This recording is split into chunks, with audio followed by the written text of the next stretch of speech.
The Book of Ruth. It's a brilliant work of theological art, and it invites us to reflect on the question of how God is involved in the day-to-day joys and hardships of our lives. There are three main characters in the book: Naomi, the widow, Ruth, the Moabite, and Boaz, the Israelite farmer. And their story is told in 4 chapters that are beautifully designed. Let's just dive in and see how this all unfolds. Chapter 1 opens with this line: "In the days when the judges ruled." And it reminds us of the very dark and difficult days from the book of Judges. And here we meet an Israelite family in Bethlehem, struggling to survive through a famine. And so in search of food, they move on to the land of Moab, Israel's ancient enemy. And there the father of the family dies, and the sons marry 2 Moabite women, Ruth and Orpah. And then the sons, they die too. And so they leave only Naomi and these new daughters-in-law. And so Naomi, she has no reason to stay anymore. And so she tells her new daughters-in-law that she's moving back home. And Naomi, she knows that the life of an unmarried foreign widow in Israel is going to be very hard. And so she compels the women to stay behind. Orpah agrees, but Ruth does not. She shows remarkable loyalty to Naomi, and she says, "Wherever you go, I'm going to go. Your people will become my people, and your God will become my God." And so the two of them return to Israel together. And the chapter concludes with Naomi changing her name to Mara, which means bitter in Hebrew, and she laments her tragic fate. Chapter 2 begins with Naomi and Ruth discussing where they're going to find food. And it just so happens to be the beginning of the barley harvest. And so Ruth goes out to look for food, and it just so happens that she ends up picking grain in the field of a man named Boaz, who just so happens to be Naomi's relative. We're told that Boaz is a man of noble character, and he notices Ruth. And so after finding out more about her story, he shows remarkable generosity to her. He makes these special provisions so that the immigrant Ruth can gather grain in his field.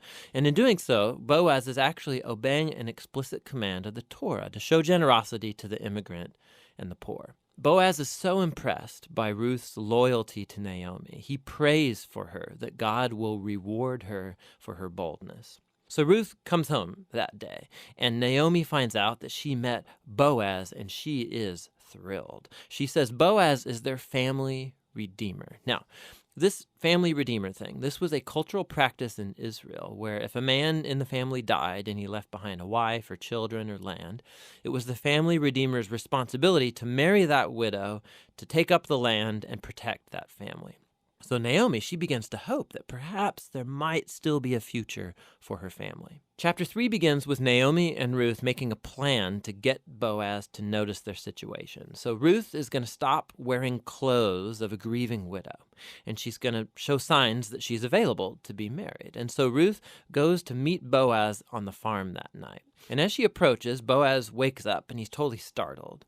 And Ruth makes her intentions very clear. She asks if Boaz will redeem Naomi's family and marry her. Boaz is once again amazed by Ruth's loyalty to Naomi and her family, and he calls Ruth a woman of noble character. It's the same term used to describe the woman of Proverbs 31. So Boaz tells Ruth to wait until the next day, and he will redeem both Ruth and Naomi legally before the town elders.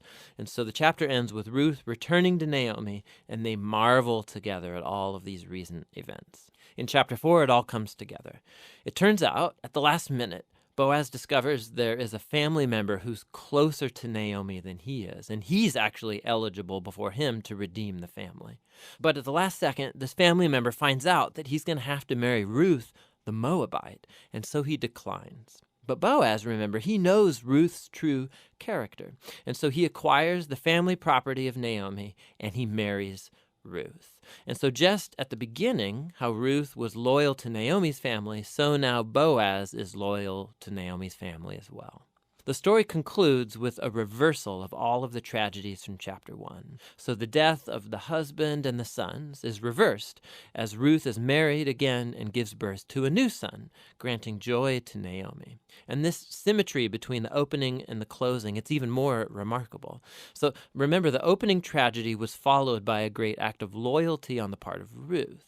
And that is now matched by Boaz's act of loyalty that leads to the family's final restoration. And this symmetry, it highlights the design of the internal chapters as well. So each of the chapters begins with Naomi and Ruth making a plan for their future, and that's followed by a providential meeting between Ruth and Boaz, and each chapter concludes with Naomi and Ruth rejoicing at what's taken place. This story is beautifully designed, and that design actually connects with a really interesting feature of the story, and that's how little God is mentioned. Right? The characters talk about God a few times, but the narrator actually never once mentions God doing anything directly in the story, and that's its brilliance. Because God's providence is at work behind every scene of this story, weaving together the circumstances and choices of all these characters. So Naomi, her tragedy leads her to think that God is punishing her, but actually the whole story is about God's mission to restore her and her family. And he's doing so through Ruth, through her boldness and loyalty, which brings healing to Naomi's life, but not without Boaz, who's a no-nonsense farmer who's full of generosity and loyalty. And so God uses his integrity combined with Ruth's boldness to save Naomi and her family. And so this story brilliantly explores the interplay of God's purposes and will with human decision and will. God weaves together the faithful obedience of his people to bring about his redemptive purposes in the world. And that leads to the real end of the story. The book of Ruth concludes with a genealogy, showing how Boaz and Ruth's son, Oved, was the grandfather of King David, from whom came the lineage of the Messiah.